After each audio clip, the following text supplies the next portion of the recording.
만일 남의 눈을 의식하는 태생적인 결함에서 벗어날 수만 있다면 인간이 누릴 수 있는 마음의 평화와 힘은 매우 커진다. 우리들의 불행은 대부분 남을 의식하는 데서 온다. 남의 눈을 의식하는 순간 안정된 기분은 흐트러지고 불안이 나타난다. 남들이 뭐라고 생각할까? 늘 이런 생각에 사로잡혀 사는 사람은 노예일 뿐이다. 노예는 늘 주인의 눈치를 살피고 주인의 명령을 따라야만 한다. 우리의 인생에 있어서 주관은 객관보다 훨씬 본질적이며 즐거움의 부활은 주관적인 인식에서 나온다. 인간의 모든 고뇌와 고통, 불안과 위기소침의 대부분은 상대방이 나를 어떻게 생각할까라는 걱정에서 나온다. 우리들의 질투나 증오심도 대체로 같은 뿌리에서 자란 가지들이다. 타인들의 기존에 따라 사는 사람은 결국 그들의 노예일 뿐이다. 남의 눈을 의식하지 않고 남들이 알아주는 것을 초월해서 사는 사람은 행복하다. 인간의 행복과 불행을 가르는 것은 객관적인 그 무엇이 아니다. 단지 그것을 우리가 어떻게 느끼고 받아들이는가에 달려있을 뿐이다. 그리고 그런 느낌과 인식은 훌륭한 건강을 전제로 할 때만 올바를 수 있다. 건강하면 모든 것이 기쁨의 원천이 된다. 사람은 혼자일 때 온전히 자신이 될 수 있다. 그가 고독을 사랑하지 않는다면 자유를 사랑하지 않는 것이다. 인간의 사교는 사교가 좋아서가 아니라 고독이 두려워서이다. 우리가 느끼는 거의 모든 슬픔은 사람들과의 관계에서 발생한다. 우리는 다른 사람들과 같아지기 위해 우리 인생의 대부분을 낭비한다. 사람들의 눈높이에 나를 맞추려는 데서 모든 불행이 시작된다. 나는 어쩔 수 없이 나다. 내가 나를 부끄러워하지 않는다면 사람들도 나를 부끄러워하지 않게 될 것이다. 타인 혹은 세상의 많은 것을 기대해서는 안 된다. 다른 사람에게서 무엇을 더 얻으려 하는가. 결국 인간은 누구나 혼자다. 중요한 것은 혼자 있을 때 그가 어떤 사람인가 하는 것이다. 그때 말했던 모든 것에 있어서 결국 인간은 자기 자신에게서 구해야 한다. 어리석은 사람은 쾌락을 찾아다니다 실망을 맞이한다. 지혜로운 사람은 단지 고통을 피할 뿐이다. 성욕은 전쟁의 시작이고 평화의 끝이다. 성적 매력에만 이끌려서 결혼하면 평생 후회와 탄식을 안겨줄 배우자를 얻게 될 것이다. 결혼이란 권리는 반으로 줄곧 책임은 2배로 느는 것을 의미한다. 건강은 다른 모든 축복을 더한 것보다 더 큰 축복이다. 건강한 거지가 병든 왕보다 행복하다. 우리 행복은 건강에 달려있다. 사람들은 가진 것에 대해서는 감사하지 않으면서 받지 않은 것에 대해서 언제나 걱정한다. 부는 바닷물과 같다.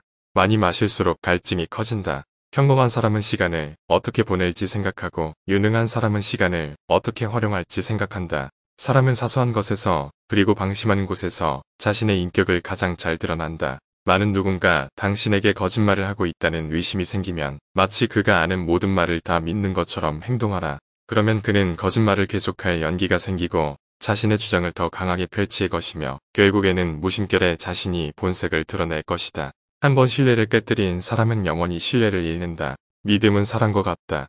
강요한다고 되지 않는다. 우리는 우리가 살고자 하는 삶이 아니라 살 수 있는 삶을 살아야 한다. 사람들이 질투의 감정에 사로잡히는 이유는 자신보다 나은 처지의 사람을 바라보기 때문이다. 그 사람이 자신보다 많은 재물을 가지고 있거나 다른 사람으로부터 더 많은 사랑을 받고 있다고 느낄 때 사람들은 대부분 자신의 비참함을 돌아보게 된다. 모든 불행의 시작은 비교하는 것으로부터 시작된다.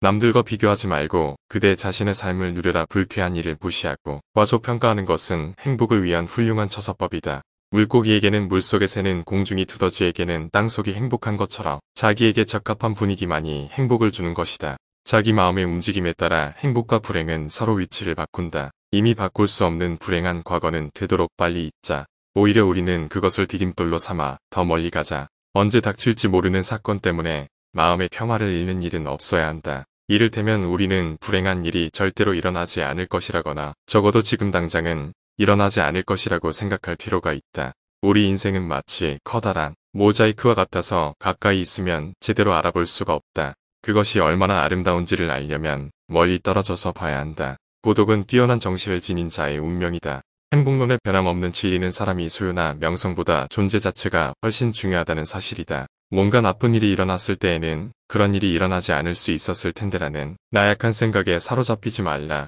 모든 사건은 필연이거나 우연이다.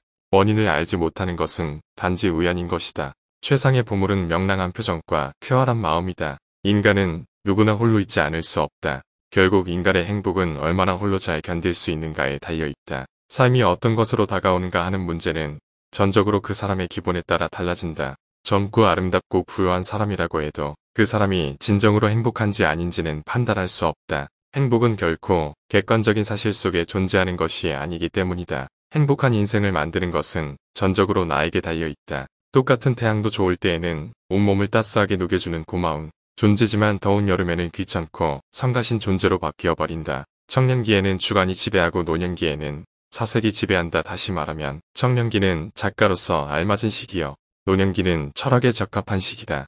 실천하는 데 있어서도 청년기는 인상에 따라 결심하지만 노년기에는 대부분이 사색한 다음에 결정한다. 하루는 작은 일생이다. 아침에 잠이 깨어 일어나는 것이 탄생이여 상쾌한 아침은 짧은 청년기를 맞는 것과 같다. 그러다가 저녁 잠자리에 누울 때는 인생의 황혼기를 맞는 것이란 것을 알아야 한다. 인생의 첫 40년은 자신이 직접 쓴 소설이며 나머지 30년은 그 소설을 해설해준다. 저절하며 인생을 낭비하지 마라. 저절을 경험한 사람은 자신만이 역사를 갖게 된다. 그리고 인생을 통찰할 수 있는 지혜의 길로 들어선다. 모든 사람은 자신이 보는 만큼만 세상을 보고 크게 세상의 전부라고 생각한다.